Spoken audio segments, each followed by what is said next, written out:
if I wasn't a theologian, the only other job I think I would be interested in getting out of bed to do would be something in like interior design. Walking into a room and trying to figure out how to make beauty out of chaos, how to create something that feels like a home, like a place where you could put your feet up, where you feel absolutely loved. It's silly how much like good lighting, not ugly paint color, and like the right place to put a couch actually matters.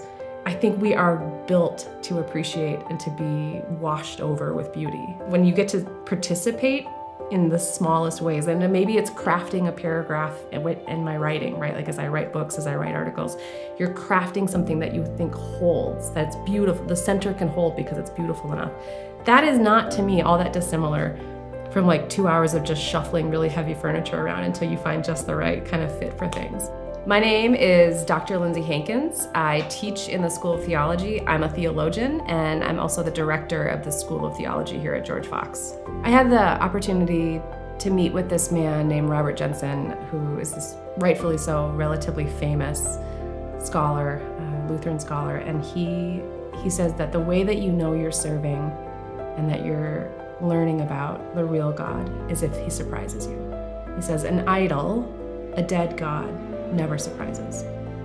What my job is as a theology professor is to figure out what it is you actually believe and figure out whether you want to.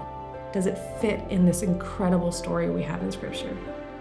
Does it align with this deposit we have in tradition of people who've made mistakes in the past so we don't have to repeat them? I would want a student to be excited by that process and to come out of it feeling equipped to follow the Lord and to love their neighbor even better.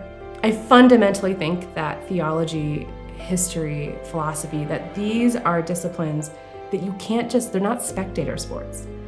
Like any of those disciplines, the questions that these disciplines ask, they force you to be in it. And I would want my students to walk away having laughed in class. I will likely cry, I'm an easy cry. I think it's healthy to be a little more confused than when you walked in, potentially frustrated, but also caught up.